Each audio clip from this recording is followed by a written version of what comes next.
গতকালকে আওয়ামী লীগ ঘোষিত লকডাউনেও এই একই কাজের পুনরাবৃত্তি হয়েছে। আর এই পুনরাবৃত্তিগুলো যখন হচ্ছে, আমরা ভবিষ্যৎ একটা বাণী দিয়ে দেই। দেখেন, কিছুটা তো আইডিয়া করতে পারি, পারসেপশন তো থাকে। গতকালকেও বঙ্গবন্ধু শেখ মুজিবুর রহমানের বেশ কিছু ভাস্কর্য ওয়ালে থাকা এবং কি ওনার সাথে থাকা বাংলাদেশের আরো অনেক গুণী মানুষের বুঝা না বুঝা অনেকে ভাঙছেন। এখন এই যে ভাঙতেছেন, রাষ্ট্রীয়ভাবে যখন এগুলাকে বাধা দেওয়া হয়নি, তখন আওয়ামী লীগ মনে করছে যে এটা ডক্টর ইউনূসের ইশারাতেই হচ্ছে, রাষ্ট্রের প্রধান তিনি, এগুলার নিরাপত্তার দায়িত্ব ছিল তার, তিনি রক্ষা করেননি। এই যে ক্ষোভটা নিয়ে বিভিন্ন সময় 5ই আগস্ট পরবর্তী সময়ে আওয়ামী লীগের নেতাকর্মীরা আপনার ফেসবুকে গ্রামীণ ব্যাংকের ভবিষ্যৎ পরিণতি নিয়ে কেউ ট্রল করে লিখেন, কেউ মজার ছলে লিখেন, কেউ বা সিরিয়াসলিও লিখেন। এমন অনেক পোস্ট নিশ্চয়ই আপনাদের সামনে আসছে যে গ্রামীণ ব্যাংকের প্রতিটি শাখাই হবে আগামী দিনের ছাত্রলীগ আওয়ামী লীগের অফিস, গ্রামীণ ব্যাংকের টাকাই হবে তাদের টাকা। এখন এই কথাগুলো যখন বলতেছে, আমি আপনি হালকা নিচ্ছি।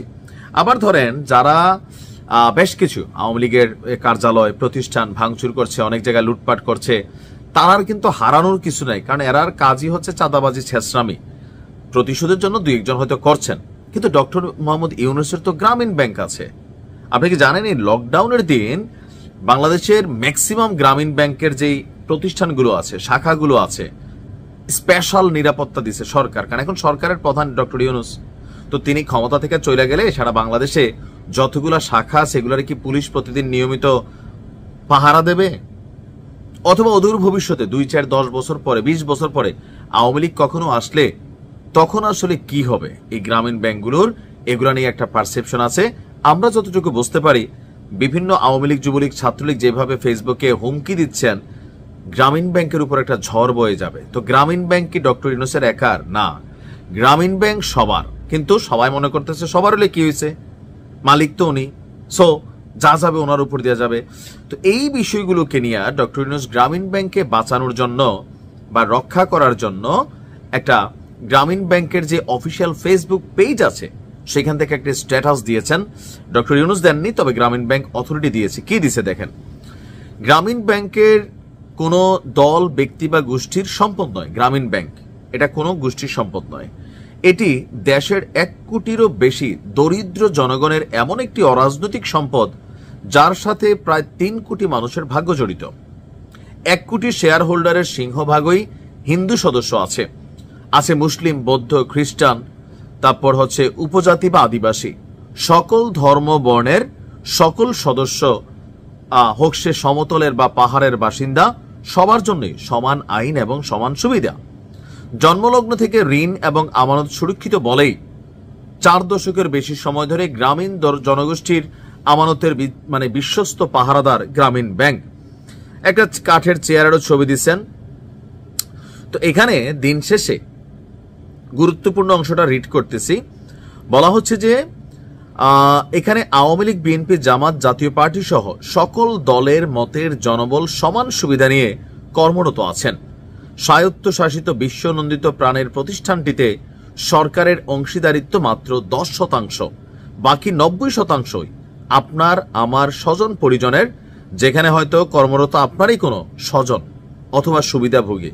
তো এটা 25% ছিল, এটারে 10% এই সরকারি আনছে, এটা আরো কমানোর চেষ্টা করতেছে, মানে পুরোটাই জনগণকে দিয়ে দিবে, পাবলিক প্রপার্টি। এরপরে তারা লাস্টে দিয়ে এসে লিখছেন যে কারো প্ররোচনায় গ্রামীণ ব্যাংক নিয়ে ষড়যন্ত্র করে, গুজব রটিয়ে, ভয় দেখিয়ে, নেগেটিভ প্রচারণা চালিয়ে আপনি আপনারই স্বজন, প্রিয়জন, পরিবার, সমাজের শত্রুতে পরিণত হবেন না। আমরা দরিদ্র মানুষের বিশ্বস্ত সেবক, গ্রামীণ ব্যাংক আপনাদেরই প্রতিষ্ঠান। এই স্টেটাস যখন গ্রামীণ ব্যাংক দিছে, বোঝা গেছে এরা ভয় পাইছে। সোজা বাংলা থাকে না যে, ধরেন আমরা যখন খালি রাস্তায় চলাফেরা করি অথবা বাথরুম অনেকে গেছে, একা একা ভয় পায়, গুনগুনাইয়া গান গায়, সে নিজেরা আশ্বস্ত করে, আরে কিচ্ছু না বেটা, বিষয় আমার সাথে আরেকজন আছে, কে, গানের কণ্ঠ।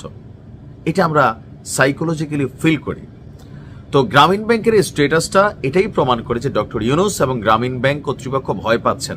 তবে আমি বরাবরের মতন বলি, বঙ্গবন্ধুর ভাস্কর্য যেগুলো আছে কিছু কিছু ঐতিহাসিকভাবে, ধানমন্ডি 32, এটা যেমন ভাঙা উচিত হয় না, আপনাদের গ্রামীণ ব্যাংকেও কোনোভাবে ক্ষতিগ্রস্ত করা এটাও কিন্তু উচিত না।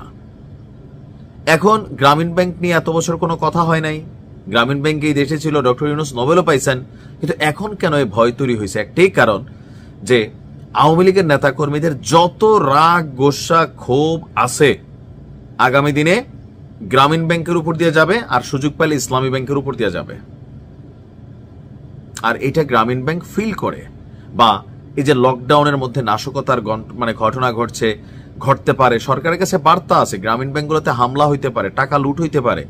সো এই বিষয়গুলোকে সরকার কিন্তু ভয় পাচ্ছে। ডক্টর ইউনূস অবশ্যই তিনি টেনশনে আছেন, যার কারণে স্ট্যাটাসটা দিচ্ছেন। প্রশ্ন হচ্ছে এই স্ট্যাটাস দিয়ে আসলে কি কোনো কাজ হবে? হবে না, হবে না। বাংলাদেশের মানুষ এতটা প্রতিশোধ পরায়ণ যে 5ই আগস্টের পর বঙ্গবন্ধুর উপরে যে অ্যাক্টিভিটিসটা হয়েছে, তিনি তো জিন্দা ছিলেন না। শেখ হাসিনার উপরে মানুষের গোসা ছিল, কিন্তু এই গোসাটা মিটাইছে কার উপর দিয়া? বঙ্গবন্ধুর উপর দিয়া। তিনি কি ছিলেন গত 17 বছর ক্ষমতায়? না তো, ছিল ওনার মেয়ে। রাগটা মিটেছে কারে দিয়া? যে শেখ হাসিনারে আওয়ামী লীগরে গুতাইতে হইলে বঙ্গবন্ধুরে গুতাইতে হবে, ধানমন্ডি 32 গুতাইতে হবে। তো একই কাজ করছেন পীরদের কথায় অনেকেই। তো এখন স্বাভাবিকভাবে যেহেতু গ্রামীণ ব্যাংক ডক্টর ইউনূসেরই প্রতিষ্ঠান, এটার জন্য তিনি নোবেল পাইছেন, এটা ঘটবেই ঘটবে। বাট এটা ঘটা উচিত কিনা? অবশ্যই না, অবশ্যই না। দেখেন, এই গ্রামীণ ব্যাংকে হাজার হাজার মানুষ চাকরি করে। ওই যে লাস্টের অংশটা সঠিক, সুবিধা কম বেশি সবাই পাচ্ছে, কেউ টাকা রাখতেছেন, লোন নিচ্ছেন, কিস্তি নিচ্ছেন। রাষ্ট্রীয় কোনো সম্পত্তি বা প্রাইভেট কোনো প্রতিষ্ঠান, শিল্প কারখানা যেখানে মানুষের কর্মসংস্থান আছে, আপনার গোসা থাকতে পারে সেই প্রতিষ্ঠানের মালিকের সাথে, কিন্তু প্রতিষ্ঠানের সাথে না। কিন্তু বাঙালি আগে প্রতিষ্ঠানটি লুট করে, সেইখানে গিয়ে আগুন জ্বালাই দিচ্ছে। দিচ্ছে কি না? দিচ্ছে। আওয়ামী লীগ সরকারের অনেক অন্যায় আছে, ফ্যাসিস্ট হয়েছে। একজন এমপির সাথে লোকাল রাগ ছিল, কিন্তু একটা এমপি একটা মিল কলকারখানা করছে যেখানে 200, 250, 500, 10,000, 20,000 মানুষের কর্মসংস্থান। আপনি সেটাতে গিয়ে হাত দিচ্ছেন, বন্ধ করে দিচ্ছেন। এই মানুষগুলা কোথায় গেল? সো গ্রামীণ ব্যাংকে হাত দেওয়া উচিত হবে না।